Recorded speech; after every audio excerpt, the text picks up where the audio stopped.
There's a natural compound sitting in most health stores right now that, in real studies, gently blocks the exact hormone reaction that makes men go bald. And almost nobody talks about it. Stick with me, because before this is over, I'll tell you what that is. The one weird old remedy that actually grew hair back in a published trial, and the free 60-second habit shown to thicken hair over a few months. But first, you need to know where baldness truly comes from, because a man figured that out 2,500 years ago, by accident with no microscope. And the story of everyone who got it wrong after him is genuinely unhinged. I went down this rabbit hole expecting folklore, and I came out actually impressed. Here's all of it. Let's start with the truth, because it makes the rest land harder. The most common kind of hair loss, the kind that thins the crown and walks the hairline backward, isn't really about hair at all. It's about a hormone. Your body converts some of its testosterone into a stronger form called DHT, dihydrotestosterone. DHT is useful. It helps build the male body in the first place. But up on the scalp, in people who carry the genetic sensitivity, DHT latches onto receptors at the base of each follicle and slowly tells it to shrink. The follicle doesn't die in one go. It miniaturizes. Each cycle, it pushes out a thinner, shorter, weaker hair, until one day it makes something so fine it's barely there, and then nothing at all. That's the whole machine. It's not your shampoo, it's not your hat, it's not clogged pores. It's a hormone, a receptor, and a genetic lottery ticket you never got to pick. Hold that idea. Hormone, receptor, sensitivity, because we're about to watch humanity get this spectacularly wrong for thousands of years. We start in ancient Egypt, around 1550 BC, in a medical scroll called the Ebers Papyrus. Their finest minds prescribed a scalp topping made from the fats of a hippopotamus, a crocodile, a cat, a snake, and an ibex, blended and rubbed in. When that failed, and it did, they ground up porcupine quills, boiled them, and smeared the result on the head for 4 days running. The logic seems to have been that hairy and spiky animals carried some essence of growth you could borrow. The essence stayed with the animals. Then comes my favorite character in the whole story, Hippocrates, the father of Western medicine, bald as an egg and absolutely livid about it. He threw everything at his own head. A paste of pigeon droppings, horseradish, cumin, beetroot, and opium. It did nothing, which is exactly why the receding horseshoe pattern is still called the Hippocratic wreath today. The man failed so publicly they named the failure after him. But here's why I told you to stay with me. Hippocrates, in between rubbing bird droppings on his scalp, noticed something. Eunuchs, men castrated before puberty, never went bald. Not one. He jotted it down as a curiosity and moved on. He had no concept of testosterone. Hormones wouldn't be discovered for over 2,000 years, and yet he had just put his finger on the entire mechanism. No testosterone, no DHT, no balding. A correct observation, made with nothing but patient eyes, sitting in the record being right, while everyone around him boiled porcupines. That detail still gives me a chill. History ignored him completely and got weirder.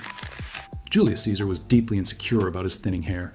He combed it forward, and that famous laurel wreath wasn't only about glory, it was coverage. Cleopatra reportedly mixed him a remedy of ground mice, burnt horse teeth, and bear grease. Bear grease then became a genuine bestseller right through the 1700s and 1800s, sold in jars across Europe, the reasoning being that bears are very hairy, so surely their fat would help. It did not. It mostly made men smell like a bear. Stay with me, because this is where the accidents start paying off, and where we finally get to things that work.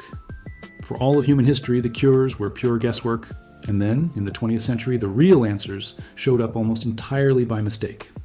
First, the science caught up with Hippocrates. In the mid-1900s, an anatomist named James Hamilton studied castrated men and confirmed it cold. Without testosterone, the genetic balding pattern simply never appears. Give those same men testosterone, and if they carry the gene, the hair begins to go. So baldness needs 3 things at once: the genes, the hormone, and the receptor sensitivity. Remove anyone, and it stalls. Hamilton even mapped the stages of the receding pattern, and that's the same map barbers and doctors reference now. Then, the happy accidents. In the 1960s, a drug called minoxidil was built to treat high blood pressure. A pill, nothing to do with hair. Patients kept reporting an odd side effect: hair growing in places it hadn't before. Someone clever thought, what if we put this straight on the scalp? And that became the topical treatment people know today. Pure accident. The second came from a prostate medication that happened to block the body from producing DHT. Men taking it noticed their hair loss slowing, sometimes reversing slightly. Block the DHT, protect the follicle. Hippocrates' eunuchs in a pill, minus the eunuch part. These two have the strongest evidence by a mile, and if it's genetic loss you're fighting, that's a conversation for an actual doctor, not a video. I'm not putting anything in your medicine cabinet, but you asked me to dig, so here's the shelf of things that are reported to help. Modestly, honestly, with real studies behind them, even if none of them are miracles. Start with the natural one I promised, because it goes right at the mechanism. Saw palmetto. It's an extract from a small palm berry, and in several studies it appears to gently inhibit the same enzyme, 5-alpha reductase, that turns testosterone into DHT. It's the same lever the prescription drug pulls, just far softer and less reliable. The research is smaller and mixed, so set your expectations low. But of all the natural options, it's the one with an actual mechanism instead of a vibe. Next, the one that genuinely surprised me, rosemary oil. In a 2015 trial, researchers put rosemary oil head-to-head against minoxidil over 6 months, and by the end, the rosemary group showed comparable hair count with less scalp itching. One study, not the final word, and it takes months of daily use. But a kitchen herb going toe-to-toe with the leading drug is not nothing. You dilute a few drops in a carrier oil and massage it in. Then, pumpkin seed oil. A small 2014 trial found men taking it daily grew measurably more hair than the placebo group over 6 months. And caffeine, applied topically, which in lab studies appears to counteract DHT's shrinking effect on the follicle directly, which is why you'll spot it in so many hair shampoos now. And here's your weird old remedy payoff, the one that actually delivered. Onion juice. It sounds like exactly the kind of folklore we've been laughing at. But in a 2002 study, people with patchy hair loss who rubbed raw onion juice on the scalp twice a day saw real regrowth, far more than the control group, likely from the sulfur and a mild boost to circulation.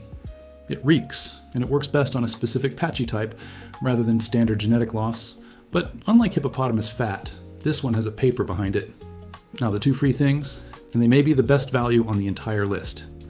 A 2016 study had men do 4 minutes of standardized scalp massage a day, and over 24 weeks their hair measurably thickened. The steady pull and stretch seems to wake the follicle up. Free takes 4 minutes, do it while something loads. And microneedling, rolling a fine needle tool over the scalp to create tiny controlled pricks that trigger healing and blood flow, has shown in several studies that it noticeably boosts results when paired with the topical treatments. That one talk over with a professional first. So the real story is almost the reverse of the folklore. For thousands of years, people smeared the strangest things they could find to chasing hair their genetics had already decided on, while ignoring the everyday damage they had total control over and overlooking a few humble things that quietly do help.